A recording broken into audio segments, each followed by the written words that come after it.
With the NBA trade deadline being about a week away, will we see the Los Angeles Lakers gifted another superstar by Adam Silver? I'm just joking. Or am I? Anyways, we're going to be talking about more possible trades that could go down at this trade deadline right after the intro.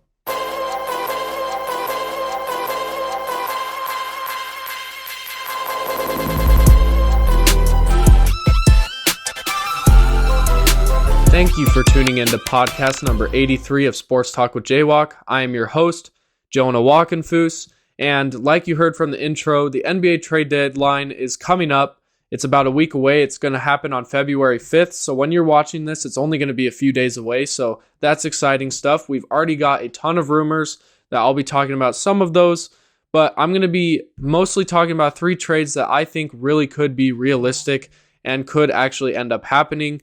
Also, Lakers fans, I'm sorry. I hate to mention that you guys basically got gifted a superstar, but maybe that should be a video one day down the road as to why I think Adam Silver was involved in that trade. But anyways, comment that down below. Would you like me to do a whole video on the Luka Doncic trade to the Lakers and to why I think it was a little bit, or I guess as to why I think Adam Silver was involved in this deal?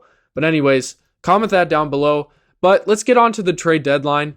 Also, you know what? Hang on. Before we get on to the trade deadline, I just want to say thank you to all you NBA fans that were being patient with me. I did a lot of NFL episodes in a row.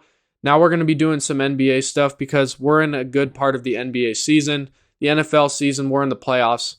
I have to talk about it. I just love talking about it. And we'll be doing a Super Bowl episode next week when we get closer to the Super Bowl. But this week, I thought it was a great opportunity to talk about the NBA trade deadline. So, honestly, in my opinion, this NBA trade deadline could be very boring or underwhelming, I guess you could say.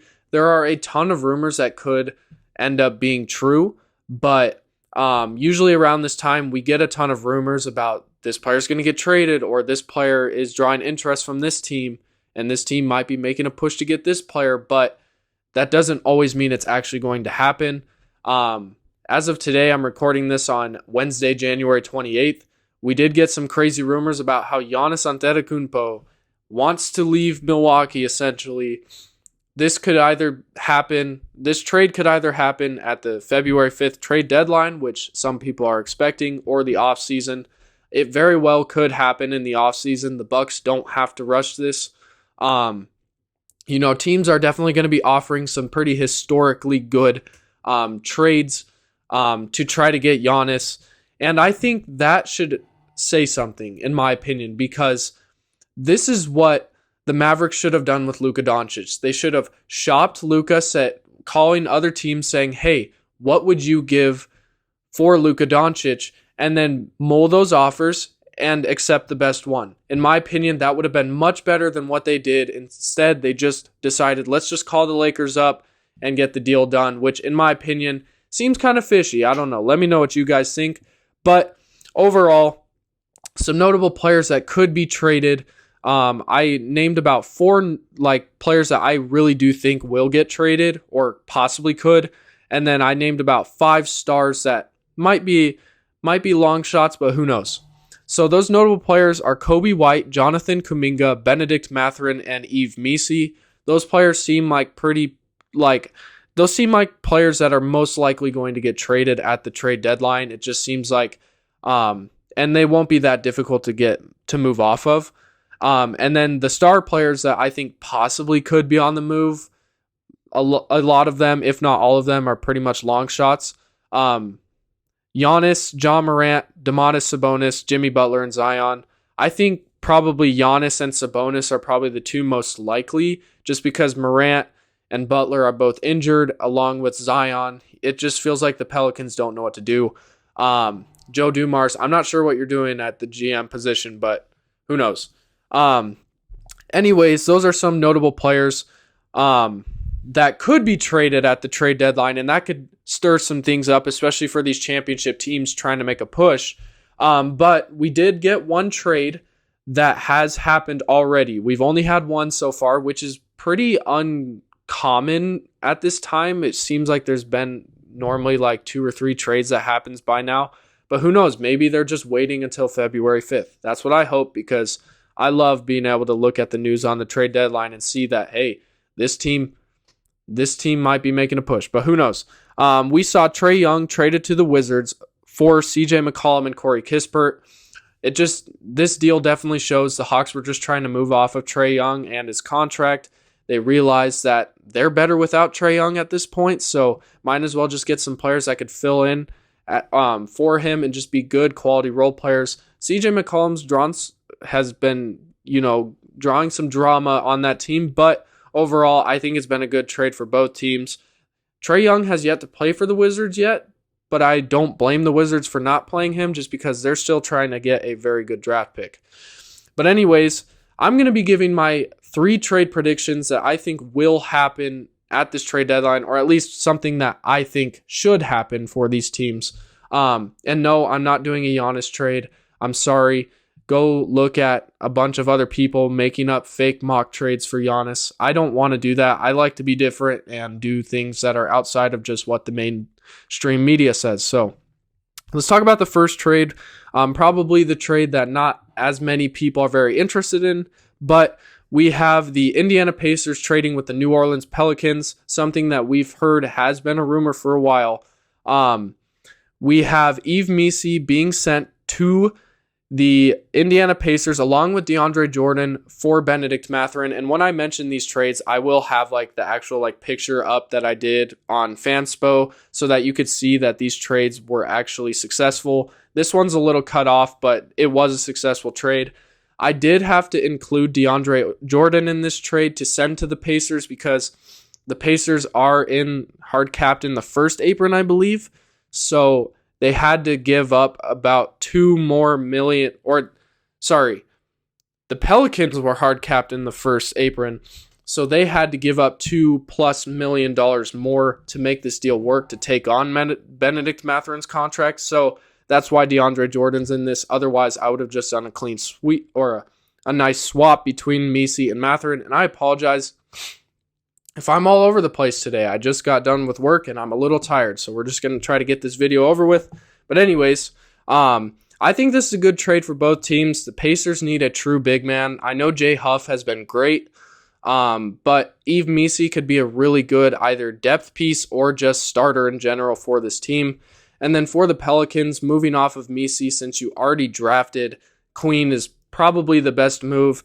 And then for Benedict Mathurin, this is just a great opportunity for him to get a new home and a bigger opportunity on a younger team that's still rebuilding. So I like this trade for both sides. Let me know what you guys think down below. But anyways, let's get on to trade number 2, where I have my Chicago Bulls trading with the Minnesota Timberwolves, something that's been in the rumors for a while now, where the Timberwolves will receive Kobe White and the Bulls receive Mike Conley, Rob Dillingham, and a 2026 first-round pick, and the Spurs actually hold the rights to this swap. So you could switch out Mike Conley with DiVincenzo. It does seem like the Timberwolves might not want to move on from Conley just because he's an expiring deal. He's a good veteran point guard, but there's no doubt that the Timberwolves need another scorer/true point guard on this team, and Kobe White fills in those needs. The Bulls obviously wanting an unprotected first-round pick for Kobe White is not going to happen. They probably could have got that in the offseason, but they waited too long. That's the story of the Chicago Bulls' life, it feels like, as a Bulls fan, just knowing, we traded a player too late, so now we're going to get a lot less for this player. But this is a pretty good deal. Rob Dillingham, I think, is a good young point guard just in a rough situation in Minnesota. If he's not playing well to the playoff contention standard, he's going to get benched, and that just really prohibits him from being able to learn and develop. So I think him getting a new atmosphere in Chicago would be good. Chicago, obviously a team trying to possibly make a push for the playoffs. Doesn't make sense, by the way. But I think Rob Dillingham could have a much better chance on this team and to develop. And the Bulls still get a first-round pick in this. I don't know. I really like this deal. Let me know what you guys think down below. But anyways, let's get on to the final trade, probably the biggest trade that I can make up other than if I made up a Giannis trade, where we have the Kings and the Raptors trading with each other where the Raptors would be receiving Domantas Sabonis and Keon Ellis, and the Kings in return would be getting RJ Barrett, Jakob Poeltl, a 2028 first-round pick, and a 2030 first-round pick where Sacramento gets the right to swap.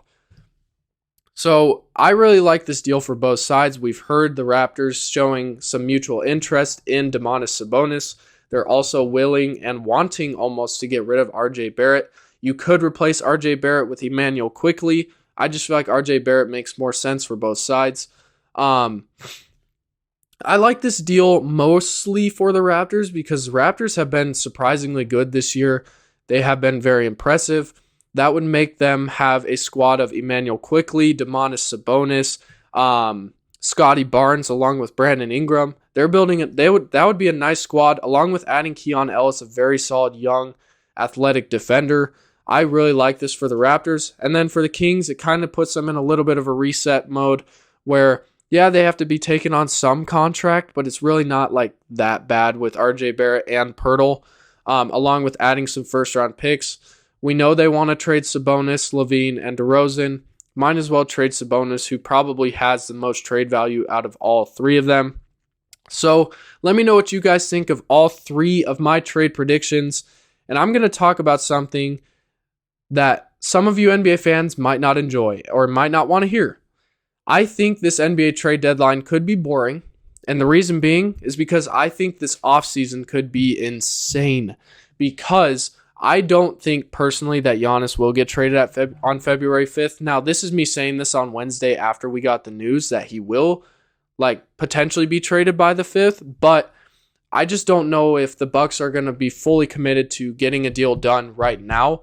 They're going to have plenty of time. I think they should just wait it out. It's not like you're losing anything. They're still losing games, so it's not like, oh, we need to lose more. I don't know. I think this offseason, though, there's going to be tons of teams with a ton of cap space where a lot of free agents could go elsewhere and sign with certain teams and possibly make playoff and championship pushes. And we could be seeing some big trades like Giannis if that trade doesn't happen on the 5th. But overall, I do think this trade deadline could be interesting, but it also could be very boring. I'm kind of in for a surprise either way. But anyways, let me know what you guys think. Let me know your favorite team and a player that you think your favorite team should target at this NBA trade deadline. But anyways, that's going to be the end of podcast number 83 of Sports Talk with JWock. I am your host, Jonah Walkenfuss. You can check me out on all social media platforms. Just go down below in the description. It'll show them all right there. Also, if you haven't already, hit the like, subscribe, and the notification bell so that you can never miss an episode. But anyways, I hope you all have an amazing week. God bless.